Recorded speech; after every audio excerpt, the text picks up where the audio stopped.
I'd like to begin with a challenge.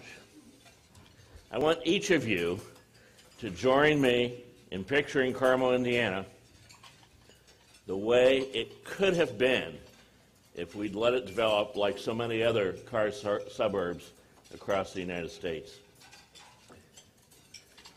Just a car suburb on the north side of Indianapolis, a bedroom community where people returned after commuting to downtown Indianapolis, Kokomo, or Anderson for work. Picture our neighborhoods, gated communities designed for isolation. Maybe there would be sidewalks, perhaps not. There certainly would not be any bike trails, and many roads would end in dead-end cul-de-sacs, leaving you unable to connect with your neighbors or walk anywhere you might want to go.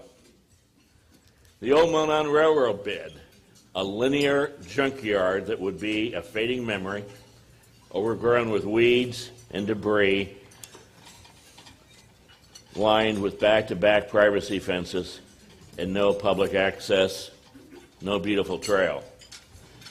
Keystone Parkway would still be known as Indiana 431, and there would be 3, maybe 4 lanes of traffic in each direction with long stoplights at each crossing. As more people moved in, we would be adding lanes, 4-way stops, and more traffic signals and lanes in an attempt to handle traffic. Well, in actuality, slowing traffic down throughout the city, as many other car suburbs have done. Going out for dinner on a Friday or Saturday night would mean driving to a mall because Main Street would be neglected gravel lots and empty storefronts, a true old town that fought and lost the battle for business to the strip malls. We would suffer the fate of so many other small towns across America that did not create a different destiny for themselves. When businesses sought to expand or relocate, we wouldn't even be on the radar. Instead, they would search for locations in Indianapolis or elsewhere across the nation, but not in Carmel. Sadly, that is how it is for many car suburbs in America and many small cities in Indiana and elsewhere. One can witness this type of growth in cities without proper planning, without inspiration, and without the courage to try something bold and different. Fortunately for us, we live in Carmel, where the status quo has never been acceptable. Former Mayor Jane Ryman was among the first to recognize that Keystone should never evolve into the congested commercial corridor it is a few miles to the south. So she worked to keep it mainly residential, and now it's a beautiful gateway into Carmel. Then when Keystone faced problems with congestion, air quality, and way too often deadly intersections, we fought for an innovative solution. We had a lot of convincing to do, and in the end, we convinced NDOT to relinquish their roadway, negotiated a $90 million payment from the state, and molded it into the beautiful and nationally recognized parkway with roundabout interchanges that we enjoy today. That Monon rail bed, Councilman Ron Carter and a number of community volunteers made certain that Carmel would refuse to accept the status quo. They fought hard to preserve it as a public amenity, which is enjoyed by hundreds of thousands of people each year. It also increased property values for skeptical residents living adjacent to the trail. Remember the sleepy neighborhoods I mentioned. They are still beautiful, but now they are interconnected with a system of trails providing options for exercise and commuting. Our goal is to make certain that cyclists and walkers from every neighborhood can bike or walk to our new downtown. We also have added many more types of housing options for those seeking a different residential lifestyle, which makes us so much more competitive for corporate relocations. And as our population increased, you might think our transportation network would have gotten worse, but those busy intersections are now roundabouts, free of stop signs and free of stoplights. Our rush hour congestion is limited to 15 to 20 minutes in the morning and evening. For the rest of the day, our traffic flows freely, gasoline is not wasted in long lines, and our air quality is better. Finally, instead of a single, dying old downtown, we have a beautiful arts and design district and a new downtown at City Center, home to the Palladium, the Center for the Performing Arts, and a growing number of new buildings that continue to bring new jobs and breathe new life into our city. Many of you may not realize that every new building along Main Street was created through public-private partnerships, every commercial building. We include Sophia Square, the Muldoons and Basbo building, the Indiana Design Center, and so on. And it's because when business and government come together, we can do great things. Perhaps you've read about these efforts on the front page of the business section of the New York Times, the front page of USA Today, the cover of Money Magazine, and many other national and international publications. We've been making headlines. While Hoosiers tend to be modest, that attention is a good thing because we compete for jobs in corporate headquarters with cities on both coasts and with suburbs across the country. And this is a competitive world. In order to stay in the game, the city of Carmel needs to continue to be creative, to stay a step ahead. Sometimes staying a step ahead can lead to controversy. So one of the things I do as mayor is listen. I constantly listen to the people of Carmel, each day of the year, not just during the election season. I had the opportunity to do that at quarterly meetings at City Hall for neighborhood association presidents, for small business owners, at One Zone luncheons, and the dozens of neighborhood meetings I attend each year. I also have the chance to talk with people in casual conversations almost every day on the street. And these are opportunities for residents and business owners to voice their opinions, their dreams, their hopes, and their aspirations for our city.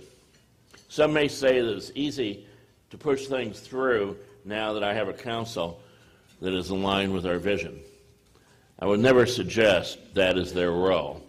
Their role is to work together to challenge us, or the executive branch, to challenge us when we may be wrong, to listen to what their constituents are saying, and report back to me. And this, although can be dangerous if you govern solely by public opinion, and so it's important to point out sometimes to people that, yes, I am listening to you, it's just that we disagree.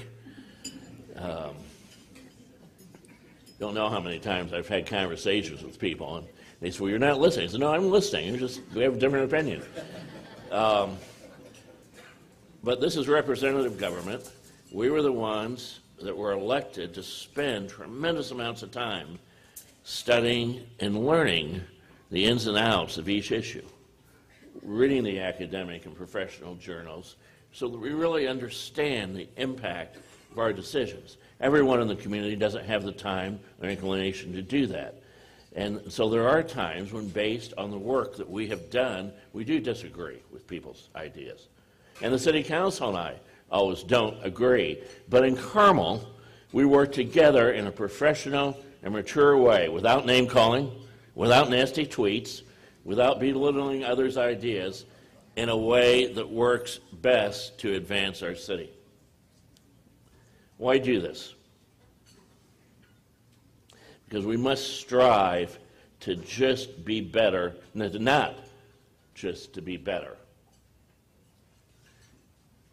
but to be truly unique in what we do, how we attract more jobs, more private investment to our community. Why do we do this? Why do we continually invest in ourselves?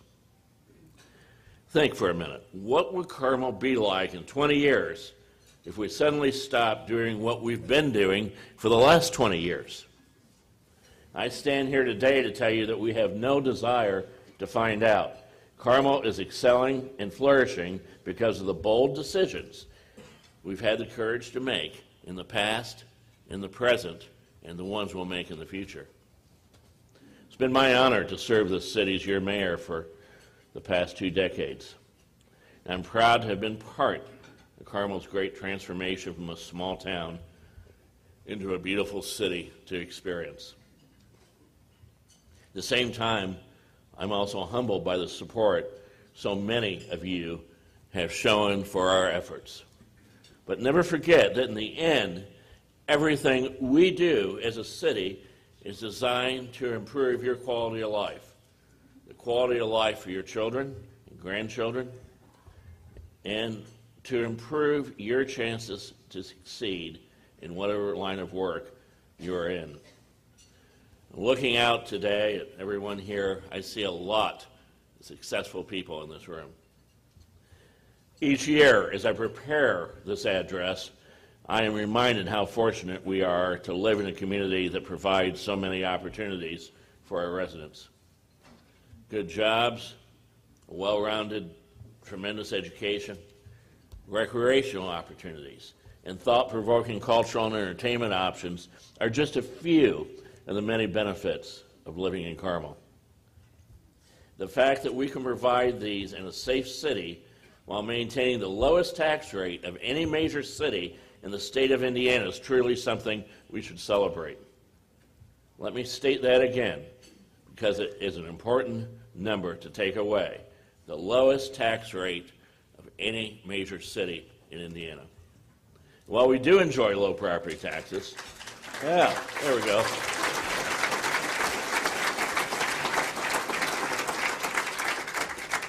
And while we do enjoy low property taxes, low utility rates, and a strong AA+ credit rating for the city, I am often asked to respond to news reports and opinions posted on social media regarding Carmel's investments.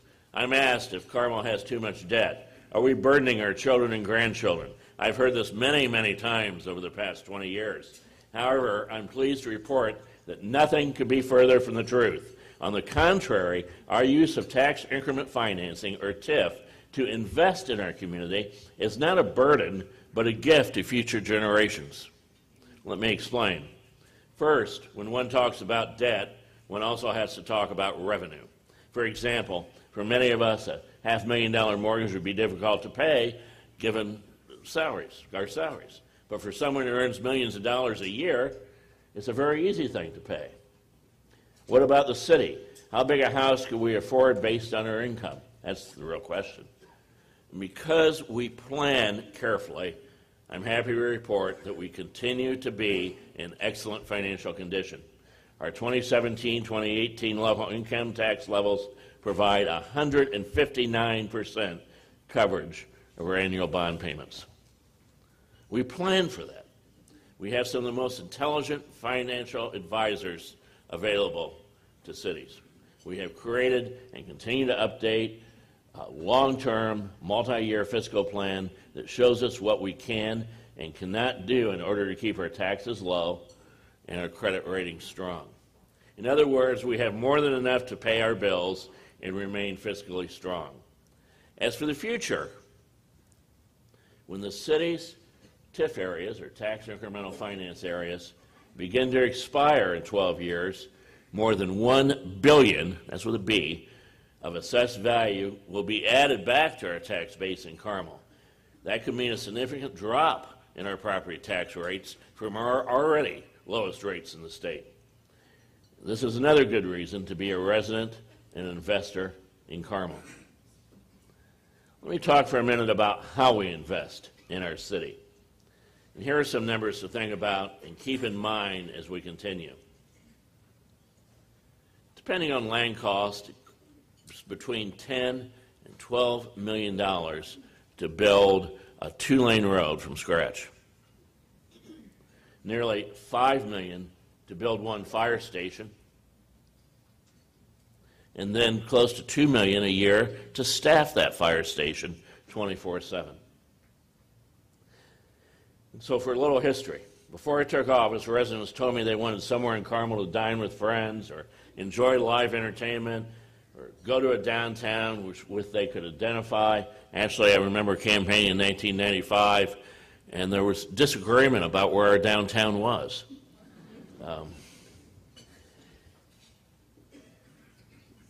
The millions of dollars it takes to build a road or a new fire station is the reason that when it comes time to choose a site for a new downtown, we chose to avoid suburban strip malls and big box sites located along major roadways away from residents. But do you ever go for a romantic walk past the Walmart parking lot? Didn't think so. Instead, we took a look at what our city had already done. We took a look at our original downtown area. Old Town Carmel was called then. We knew this area was not large enough to be a new downtown for an area of 50 square miles, double the land area of the island of Manhattan. But we couldn't afford to have blight take over the historic section of town, where we had already invested millions, hundreds of millions, in our high school, elementary school, public library, and so on. So we went to work rebuilding all the streets in the Old Town area, literally tearing out the old ones, starting over, adding curbs, adding storm sewers, actually separating storm sewers from sanitary sewers, added sidewalks, did some research the other day and found out prior to 1996, the last time sidewalks had been built, the residential streets in Old Town was 1905. We added the archways to define that district and also to indicate the city's support for the arts district. Today, the Arts and Design District is flourishing with 200 plus businesses, more than half of which are art and design related businesses. So instead of sprawling out so that your only option was to drive everywhere you needed to go, we chose to dig in and redevelop the heart of our city, to reimagine and repurpose the old center of our small town. But then to create Carmel's new downtown, we purchased 88 acres of land just north of City Hall that needed a boost. Some of you may remember there was an abandoned grocery store and strip center and dry cleaner set down low. So when you looked at it from range line, you saw the air conditioner ducts on the roof, and it was empty. Concrete was breaking up. We aspired to design a sophisticated new downtown where one could work, live, and be seen. Added a new connecting road, created City Center, which is rapidly changing before our eyes. So both the Art and Design District and the City Center redevelopment areas have been designed to be walkable, easy to access on bicycle, and sustainable for future generations, with a mix of residential, commercial, and retail options. In between City Center and the Art and Design District, we had an abandoned former industrial area. Future plans called for the creation of another mixed-use series of projects there, our third redevelopment district. Wanted to create a better connection between the Art and Design District and the city center so that the redevelopment was seamless. What has surprised me, we master planned that area, hired a national consultant to work with some of our local consultants, but what surprised me is how quickly that area is taking off. I thought this was something that would happen in 10 to 15 years from now, but if you go to that area today, you see cranes, new street construction, tremendous amount of investment from the private sector to show that the Midtown area is truly coming to life. Before the end of this year, the Midtown area will be home to more than 600 office workers when Allied Solutions opens its new corporate headquarters. And by this time, a year from now, there will be at least 1,200 workers in that small area. Sun King will open its first distillery. Merchants Bank will be opening its new Midtown headquarters. MJ Insurance is also moving its headquarters to Midtown. And a public plaza will be added and provide a community gathering place ready to transform into a venue for events and festivals. And our Monon Greenway will be expanded to create more connectivity and public spaces all the way to Main Street, where we're eagerly awaiting the opening of a new steakhouse from the Lazara family. Meanwhile, we recently joined in the groundbreaking for another development project at Range Lane Road and Carmel Drive, the Proscenium, which will transform land south of City Hall into another thriving business district connected to our redevelopment projects. More opportunities, more private investment resulting from the city investing in itself. And the truth is that Carmel would not be the thriving city it is today, able to compete globally for commerce, able to compete globally for corporate headquarters without our redevelopment efforts and without our investments. According to a study by the Indiana University Public Policy Institute, our public-private partnerships have already led to $500 million of private investment within a 2-mile radius of City Hall, and there's more to come. It is clear that offering a vibrant city with a variety of options when it comes to office space appeals to today's workforce. And there are many ways we can sell our city to both prospective companies or their potential employees. And here is one I thought you might like to see now. We can play the video.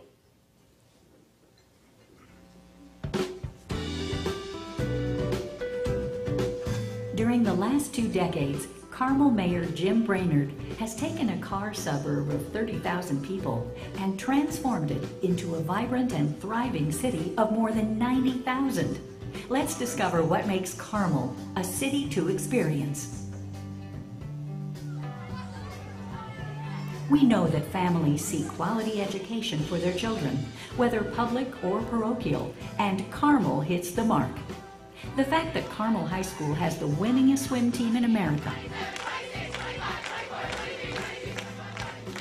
a marching band and vocal ensembles with national championships, and averages more than 20 National Merit Scholarships each year, demonstrates that Carmel schools excel across many fields. Our nationally accredited police and fire departments go above and beyond to keep Carmel a safe community. That's why we're consistently named one of the safest cities by SafeWise. Feeling safe goes beyond knowing you're well protected by our public safety personnel. It also comes from having a community that cares whether you need help or want to help others.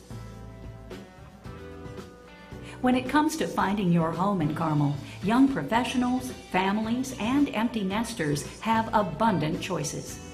Whether you want a sprawling backyard to entertain guests, or you want to live in the vibrant, walkable, bikeable Central Core, Carmel has you covered. It may surprise you to know that Carmel residents enjoy the 4th lowest tax rate in Indiana and the lowest utility rates in the area. With about 1,000 acres of parks and trails, Carmel offers a multitude of recreational activities and relaxing, picturesque views from West Park to the Monon Greenway to the White River. Spend your time biking or running the many trails, canoeing or fly fishing on the White River, or enjoy one of our award-winning parks with your family. There's never a shortage of something to fill your weekends in Carmel. Imagine a weekend in the summer where you can choose between watching artists participate in a plein air paint-out,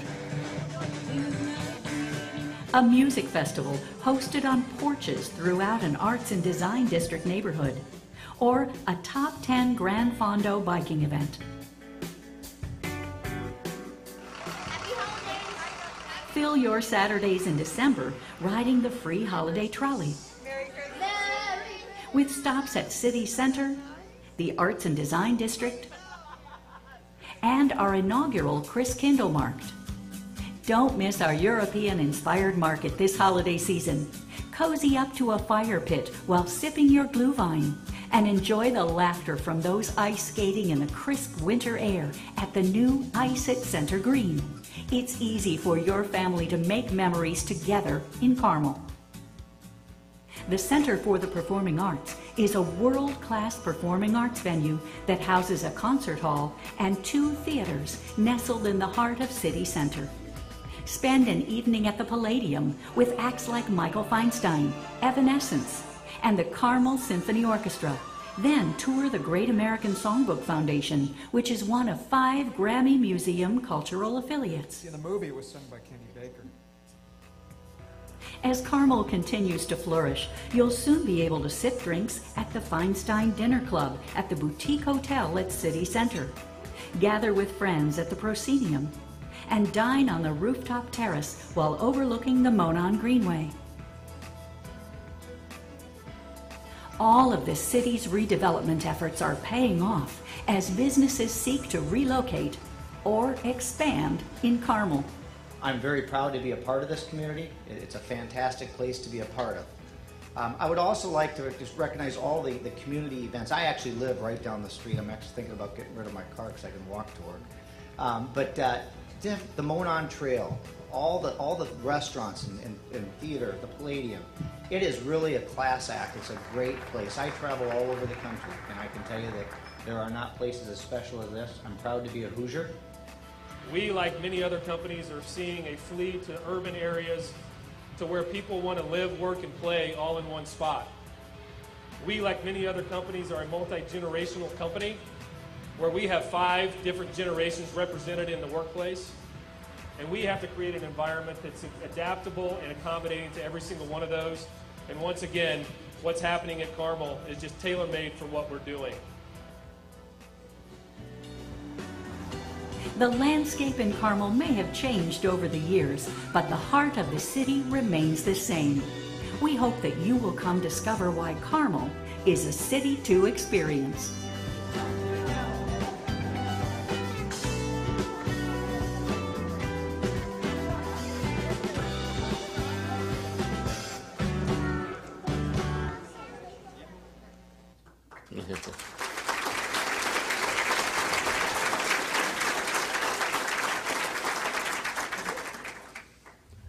If you'd like a copy of that video, let us know. Isn't that great work by our marketing staff to put out? Yeah.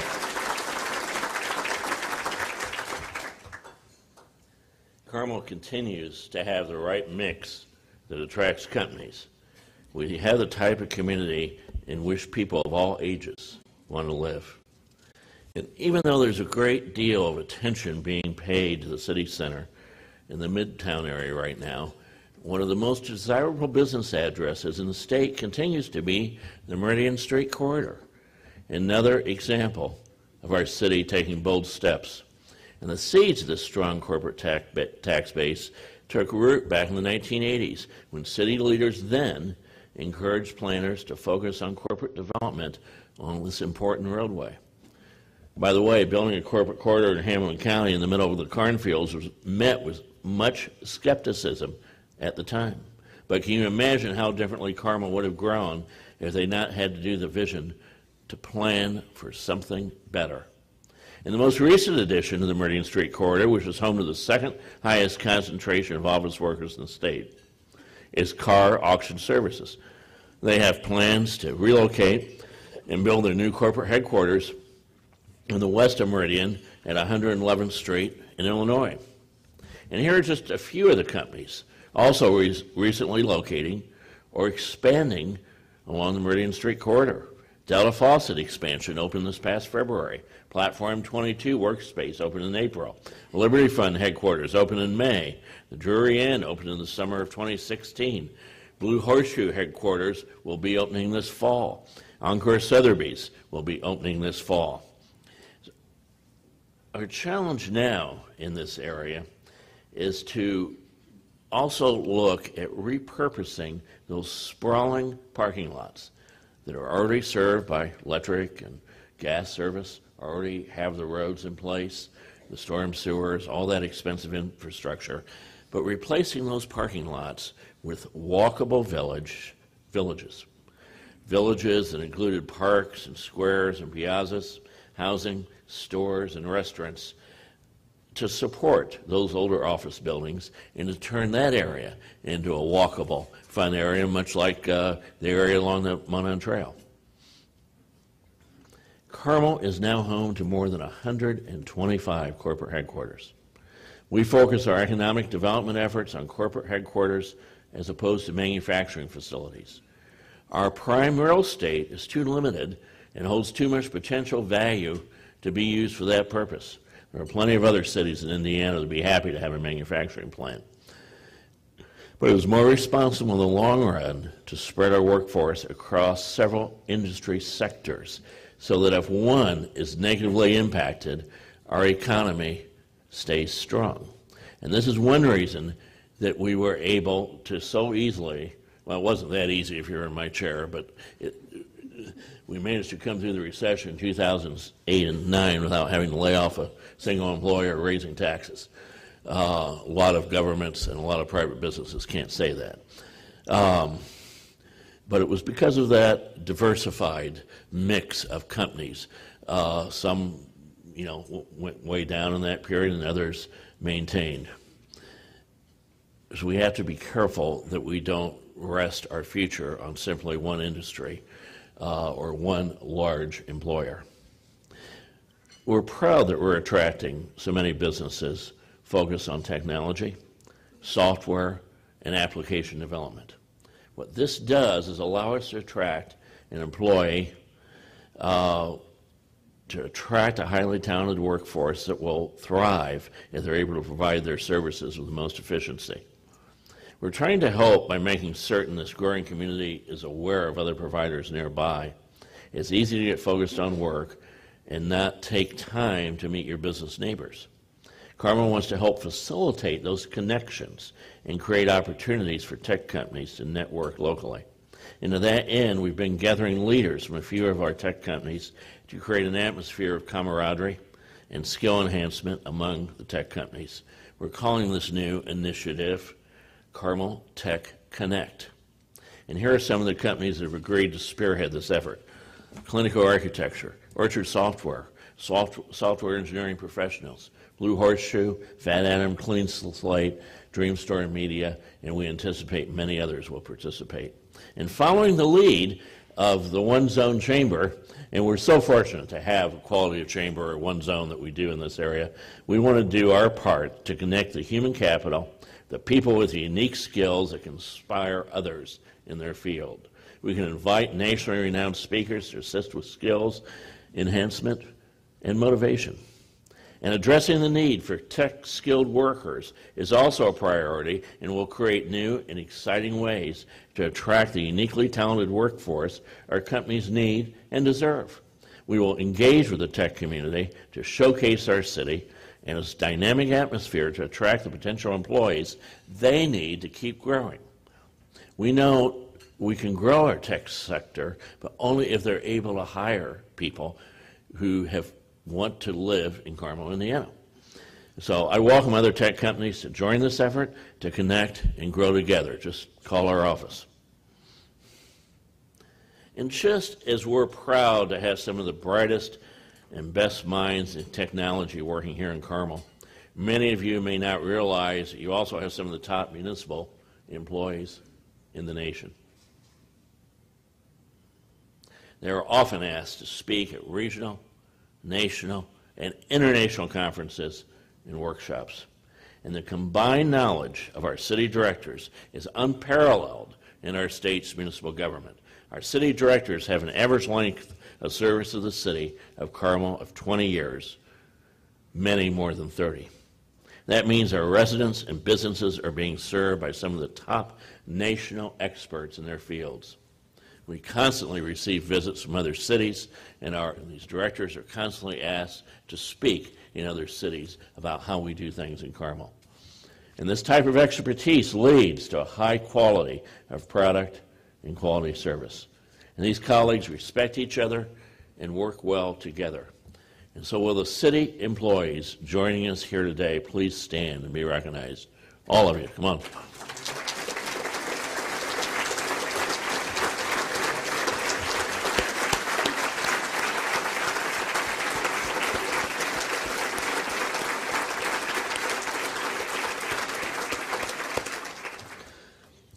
As you may have noticed, one of the busiest departments at City Hall has to be our engineering department.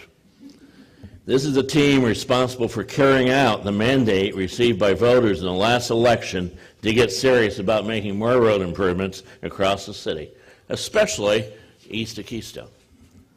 You may have noticed orange cones on your table. Yeah, you may have seen some of them out in the community. These cones are signs of pain for many commuters. It's okay. But there are also signs of progress as we continue to make your daily drive shorter and safer and make your family healthier because of the air we breathe. And I'm very excited that one of the most congested roadways in all of Indiana, 96 and Street, especially 96 in Keystone, will finally be improved in 2018 by adding new roundabouts between the White River and Keystone Parkway by building a new roundabout interchange, much like the other ones north on Keystone, at the corner of 96 and Keystone. Yeah.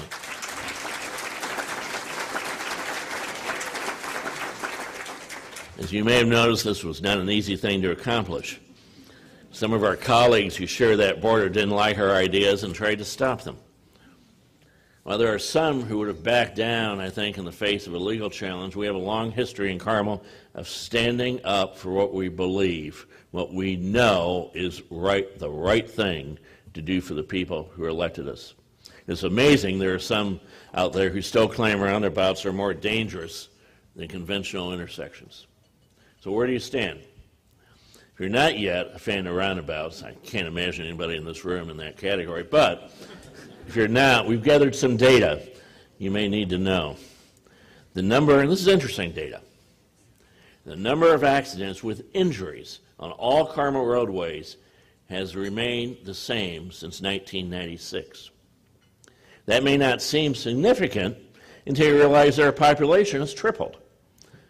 So the opportunity of being in an accident has declined by 2/3. One might think that the accident with injury rate would triple as well, but it hasn't. What has changed is the number of roundabouts that Carmel has added. Today we're at 110 and counting. This has reduced injury accidents throughout the city by about 65%. And please don't confuse that statistic or this statistic with the 80% reduction in injury accidents that result at a specific intersection where a roundabout replaces a traffic signal. But system-wide, we reduced the chances of being in an injury accident in Carmel by 65% over the last 20 years.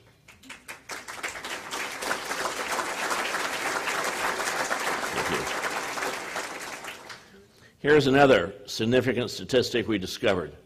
When Carmel compared its personal injury accident statistics, actually I should be contrasted its personal injury accident statistics to 14 other cities in Indiana, we had the lowest percentage of injury accidents per capita at 0.24%. In other words, 0.25% per year being in an injury accident. While the number of passengers involved in those injury accidents varies, Carmel still had the lowest number of people being injured in accidents, only 0.29% per capita experiencing injuries due to accidents. And this is based on 2016 statistics. And so one is 3 times more likely to be injured in an accident south of 96th Street than in Carmel. Same drivers, same weather, same conditions, but 1/3 less likely to be in an injury accident. And it's nice to see our friends in Fishers and Westfield moving in that direction as well. And the state's plans for Highway 37, transforming it to be more like our Keystone Parkway, is also a very wise move. Just think, if the other 14 cities in our comparison had been able to match Carmel's 0.29% injury reduction rate, there would have been 15,269 fewer people going to the hospital last year. That's a lot of health care expenses saved, but even more importantly, it would reduce the number of loved ones who would be spared serious or life-changing injuries, and a significant number that should cause all cities to rethink the roadway designs and incorporate more roundabouts to replace signalized intersections whenever feasible. We have all these numbers posted on our website. If you want any specific information or by email, just let us know. Another way to improve roadway safety is to further reduce the number of cars on the road. And while Carmel has not lost hope for a more robust transportation network throughout central Indiana cities, it's clear that will take years to develop.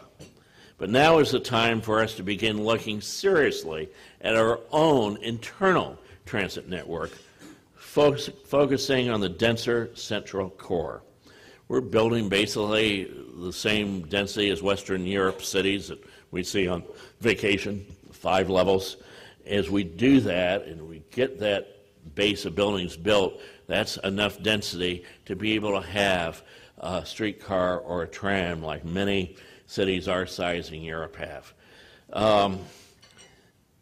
And those streetcars or trams can move people quickly and efficiently and provide access to amenities. It will allow families perhaps to reduce the number of cars they own and save tremendous amounts of money. And more we see people are finding alternative forms of transportation are actually preferable to car ownership, and that reduces the number of cars each family must have to get to work, shop, dine, or attend a show. I've talked a lot about our successes, but all that would not sustain us if we did not have the very basic necessities of clean air and clean water. And that may seem trivial to you because we live somewhere with clear skies and drinkable water straight from the tap. There are many countries, and I've had the opportunity to see some of them. Last year, the State Department asked that I represent the United States and India, and I saw places that were nowhere in that country can one drink water, even in the nicest hotels. It's something we take for granted here. In many countries, that's just not the case. And because of the significant safety statistics we're around about, it's easy to overlook the positive impact they have on the environment as well.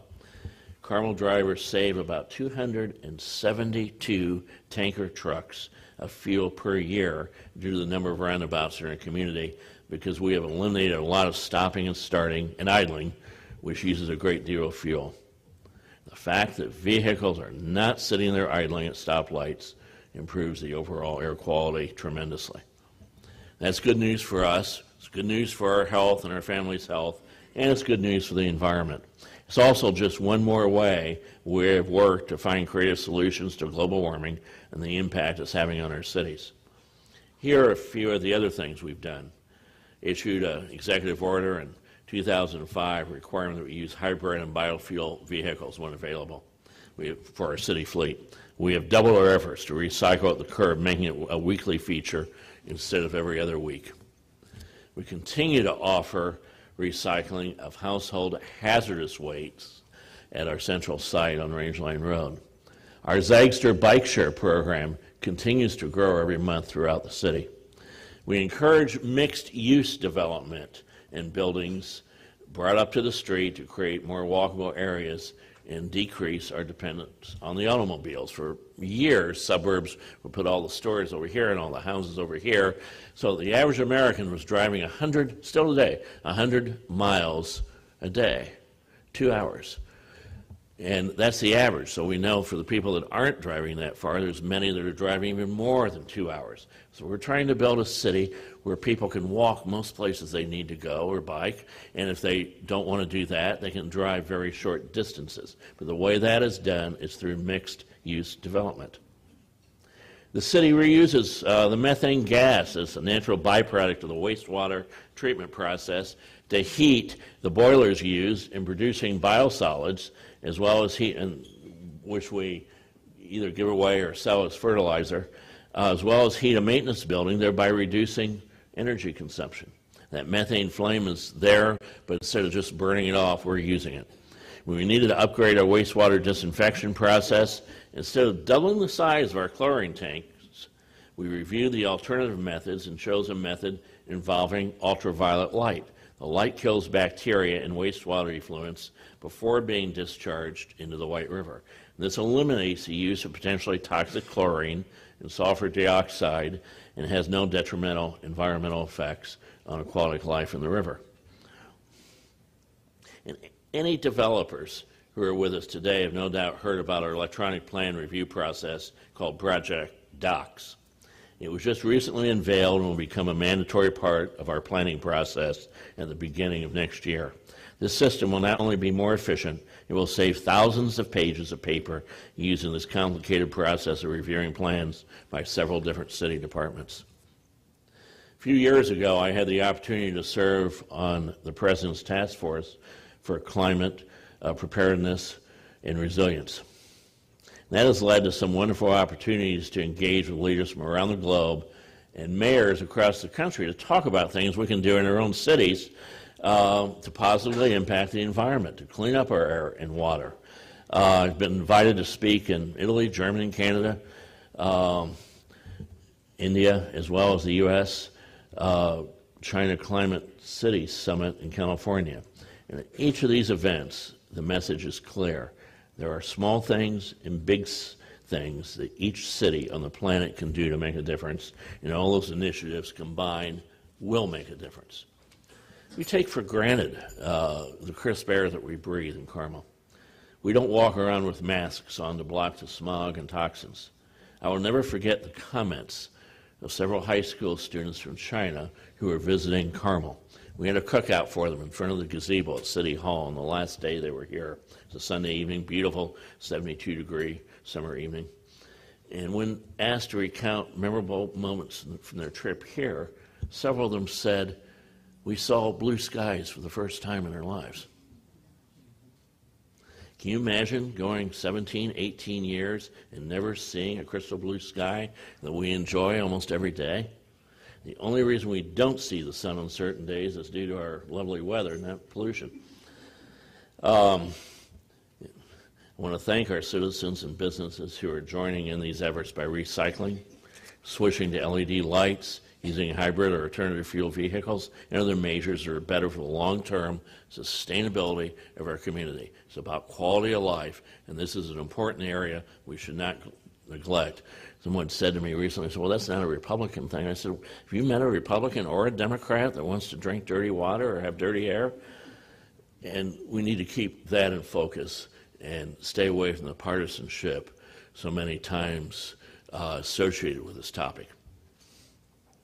But all the initiatives, programs, and policies that I have discussed today create the unique culture and character of our community.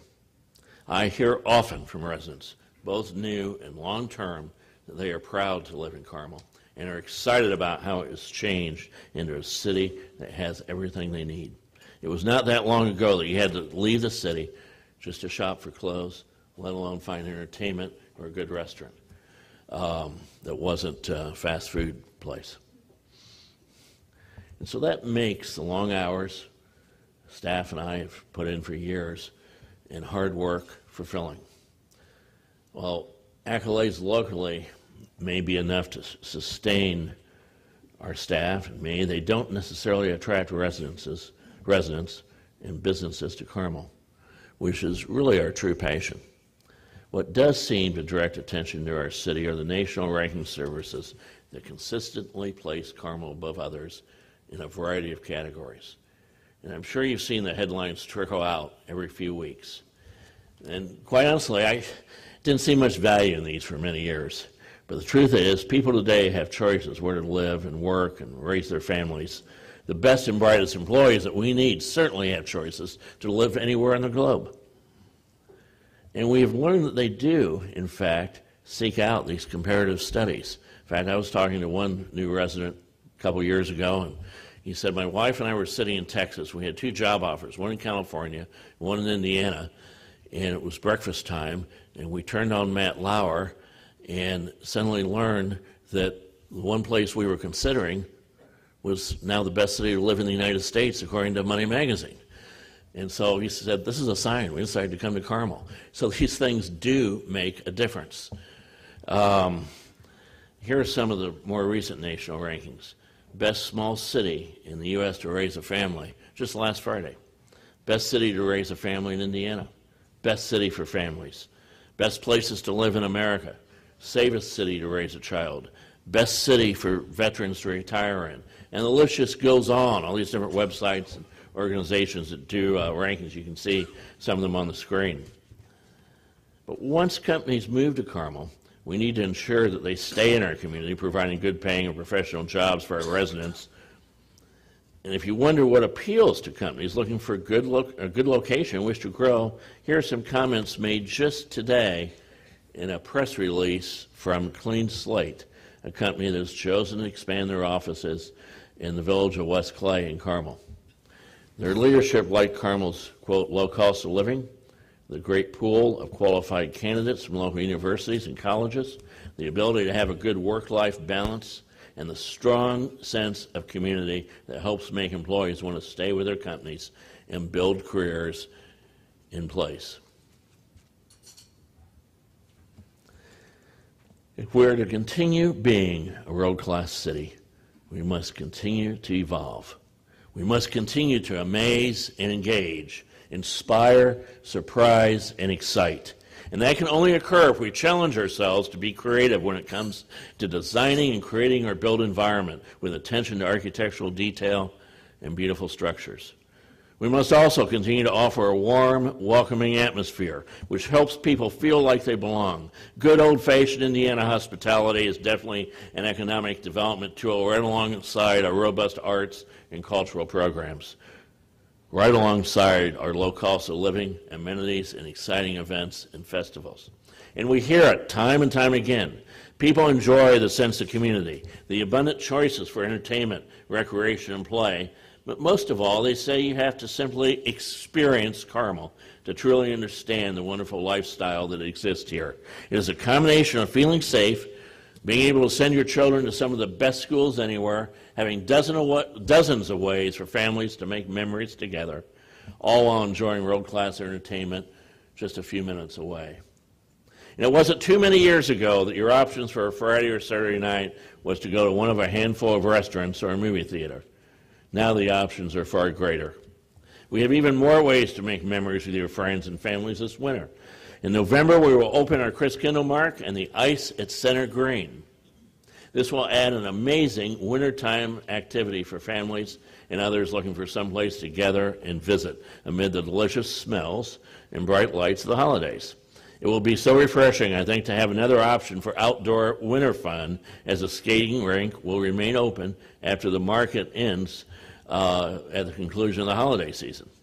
We are hoping the weather cooperates so we can skate outdoors until early or mid-March. And the vibrancy that is created when so many options are available is exhilarating. And I hope to see everyone on ice skates this winter. Everyone. I have shared many ideas, redevelopment plans, and initiatives with everyone today. Some may wonder if there's still room for Carmel to continue to grow. And my answer is a resounding yes. Our future growth is much more likely to come from vertical expansion in the central part of our city as we encourage mixed uses and multiple levels in new construction, designed to create more residential density, street front retail, all creating vibrancy in our rapidly growing redevelopment areas. And this makes the most sense for a variety of reasons. Remember that the cost of a road is at least $10 million a mile. That's a two-lane road. And adding city services farther from the central core also adds cost. When we consolidate our redevelopments in the heart of the city, our dollars go much further because most of the infrastructure is already in place. In addition, the way we build out the central core is important too. There are many reasons that we use TIF funds to build underground and above ground parking structures. When we can hide the parking underground or concentrate it in one area in an above-ground garage, we have more room for architecturally significant buildings. This allows us to enjoy our visual surroundings, and it increases the appeal of a walkable environment. It allows us to build piazzas and courtyards and small places where people can meet and interact together. It also has the benefit of returning more tax income to our city, because instead of welcoming one office surrounded by a sea of parking lots, we are able to accommodate multiple businesses or corporate headquarters through a multi-story building.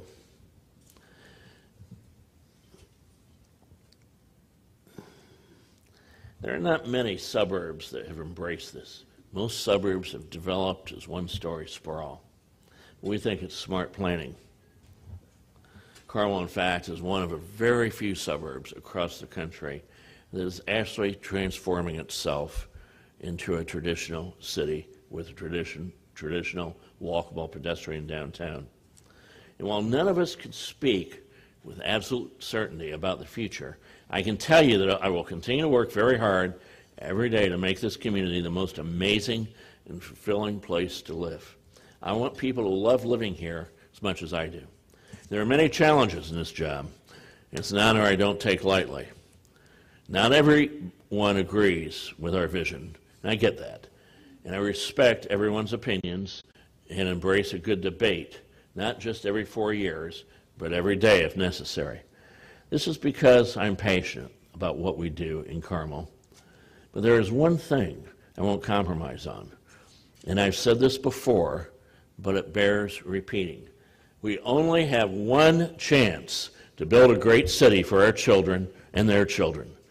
Why would we strive for mediocrity or strive for the average? We owe it to ourselves and to future generations to reach higher, think harder, and dream bigger.